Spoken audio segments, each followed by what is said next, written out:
focus on those areas of a society that contribute deeply to freedom. Like, a country can only be free if you have ordered your own soul. This is that there's such a high degree, high trust, high belief in God. That's one of the key things. I mean, what if the next Elon Musk is living in Uyo, Nigeria right now? What do you feel like are some of the central cultural pieces involved with a country that's really free? Local rule.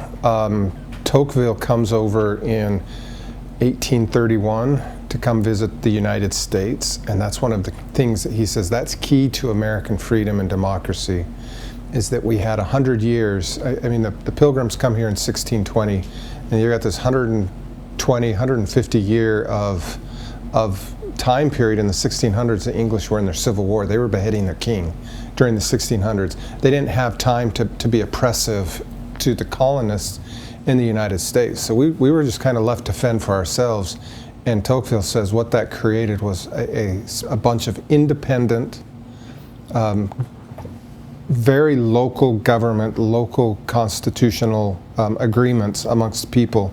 I mean, in some of those townships in New England, they'd ring the school bell every week, and every week they would have a town meeting, and everybody would come to it. It was local rule, and everybody had a say in that. And so that's one of the exciting things about some of the countries that we've seen in Africa, in Ghana, in Nigeria, is that in America, we've started to go away from that local rule. Robert Nisbet, a couple of decades ago, wrote a beautiful book called Bowling Alone, and he talked about the loss of just local organizations or local groups. You know, when my grandparents grew up, you know, you had all of those Lions Club and the Kiwanis Club and all of those local organizations that would come together and they would discuss local needs. And we're kind of shifting away from that in the United States. And you go to Ghana, you go to Africa, go to Nigeria, and you see the tribal structure, which is just beautiful. It's this local, smaller control. You know, in some areas the tribe becomes very, very big, and so it doesn't work across the board. But you still see that community on a small level, people coming together. Tammy and I were talking about this the other day, and we got team members in Nigeria, and we watch them, and they come into money, and then they immediately start sharing it amongst the people in their network that needs it, and it's just quite beautiful to watch. And so when you talk about one of the key pieces, it's not the only key piece, and it doesn't guarantee it, but one of the key pieces to freedom is that local government, local control, that structure somehow that allows individuals to come together and have and to be able to discuss the needs of a community. So I think that's probably what you're looking for. So there's aspects that you see in place for greater freedom. What are some areas that you see that maybe aren't in place? In the United States or in Nigeria? In either. In either. One of the things that we've done is we've tried to organize, and we're still in our infancy, right? We're still in that.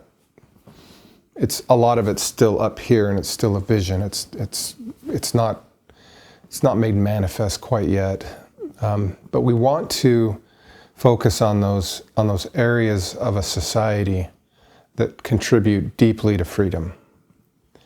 And so in the United States, you see pulling away from a couple of them is religion. You don't have to be religious to have a free country, but you do have to have a belief in some type of natural law or some type of truth that is applicable to everybody, and that everybody has a certain level of capacity to agree upon that truth. You see in the news today a lot about, well, the science says this and the science says that. Coming to truth through science is a beautiful thing, but sometimes not everybody agrees on it, right? So one of the things that makes countries free is just this underlying cultural capacity to be able to identify truth. in some way that we can all agree that that's something we can get to. And one of the easiest ways is to have a large religious presence. For so many years, America was one of the few Western countries that had a high level of religiosity in the country, but that's on the downward trend. Which, on the flip side, that's what makes it so exciting about looking at places like, in West Africa, Nigeria, Ghana, other places, is that there's such a high degree, high trust, high belief in God. And religion, without some of these other checks and balances in that, can be problematic.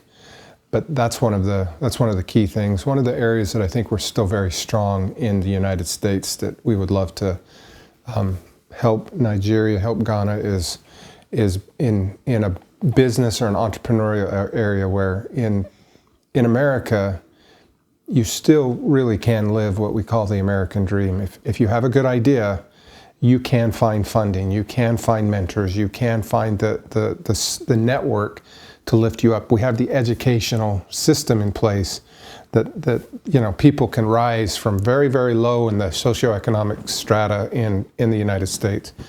I don't see the same level of upward mobility as easy in places in some areas of West Africa where the education system might not be equal for all, or that you have to pay to get into that educational system, and some people just can't. They just can't pay, and so you have people that aren't able to have access to that. And then the entrepreneurial side, there is access to capital in Nigeria, but there is areas where you don't have that same level. And so you observe that, and you just ask, what can we do to help? And again, we're at the infancy stage of what we're trying to do. But those are some of the things that you look at when you talk about how do you bring freedom to a country? How do you maintain freedom to a country? So not that the United States or Nigeria isn't free, but how do you maintain that level of freedom, of capacity to live your life the way that you were intended to live that life? When your wife came to Nigeria, she spoke at a leadership conference about an idea of Africanizing the American Constitution. What are your thoughts on that? She gave a great talk. It was wonderful. To me, to Africanize the American founding, the Constitution, just means that you don't copy and paste. You do have to respect culture. You do have to respect history. You do have to take it from where it's at. There are base principles. I should say foundational principles in the sense that life is respected, that people are free, that you're trying to create a system that lifts and elevates everybody. So there's principles like that should be universal. But then at that point, does the U.S. Constitution copy and paste work in other countries? Often it does not. It does not always.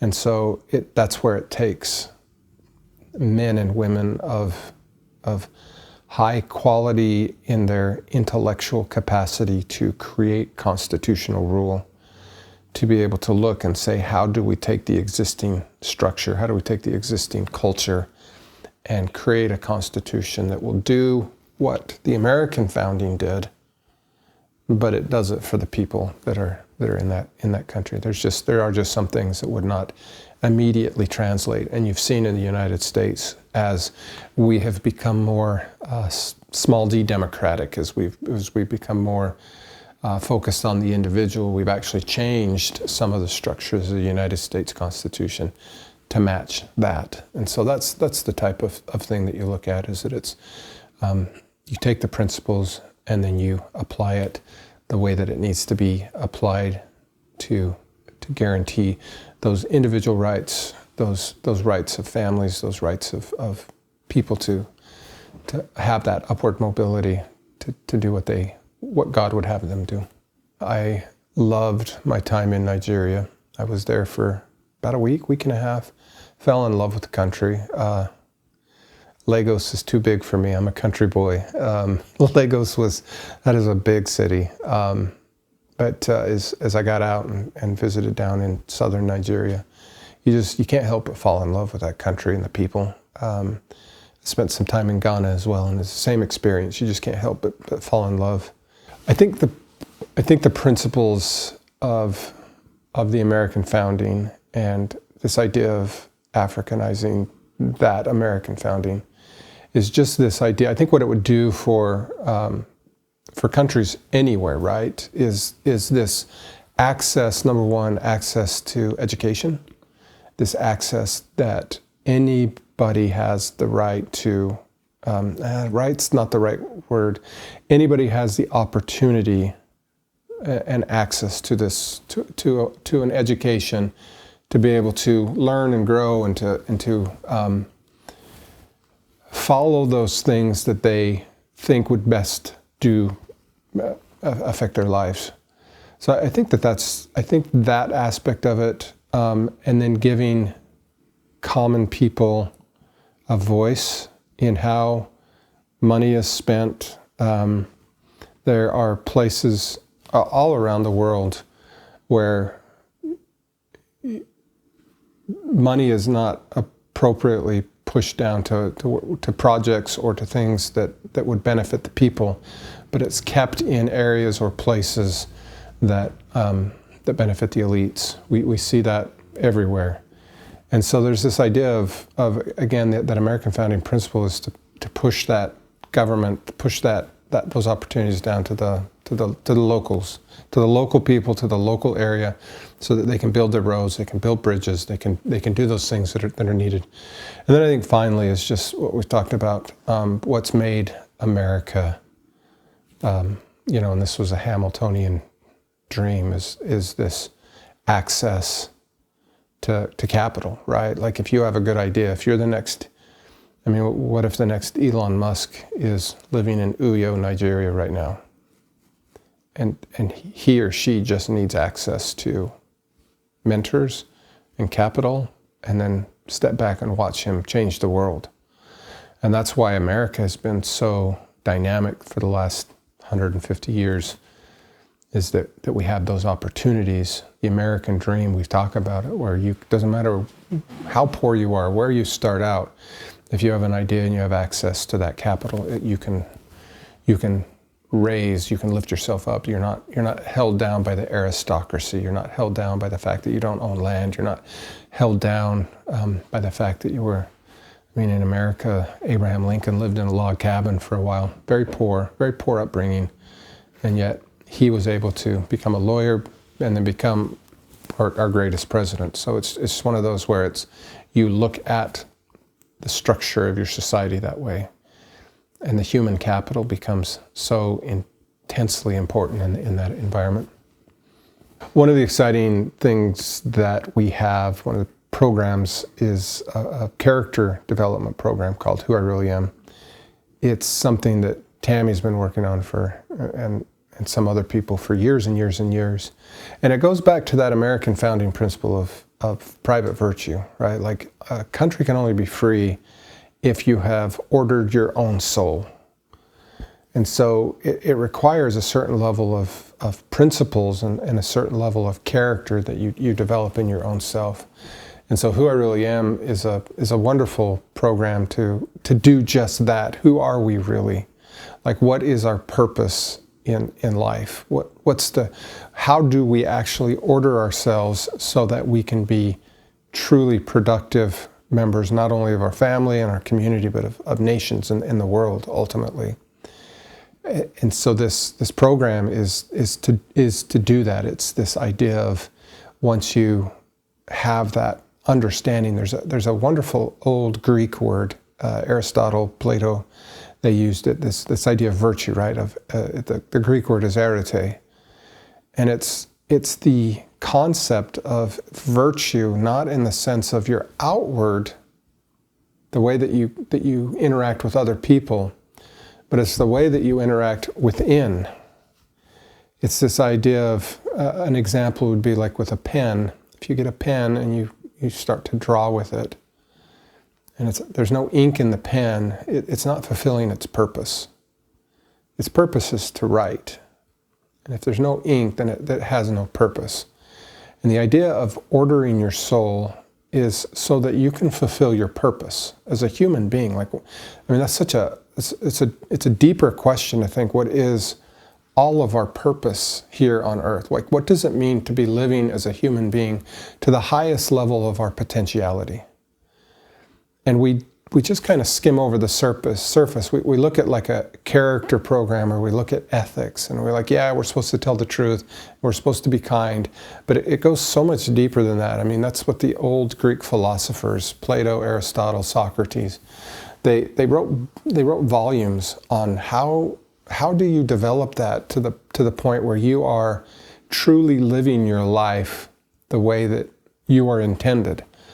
And so that's that program, is to really discover, who are we really? Like, what is our purpose? And you can imagine that if you get a few dozen, a few hundred, a few thousand people like that, and then they go out and they start to then translate that private virtue into, how do we now order our society as a whole? That's where wonderful, marvelous, beautiful things can happen. And so that program, Who I Really Am, is really intended to do that. It is intended to get into you. How do you interact within yourself so that you have that arete, that ability to live to the highest level of your design, your designed purpose. I am, we could go, it makes me, my mind is getting now distracted thinking about how wonderful this program is, and that would be a wonderful conversation another time, but it's an exciting part of what we're trying to do. We're not trying to just, what do they say, reshuffle the deck chairs on the Titanic. We're not trying to do superficial changes here. It goes soul deep. We're trying to change people first, and then we change societies. And we do that, we have that program around, here in the United States, everywhere. It's not targeted to any one country. We all need that program. We all need that reminder of who we really are. So the question then becomes, like, why Nigeria? And for me, it's just blatantly, we need them probably more than they need us.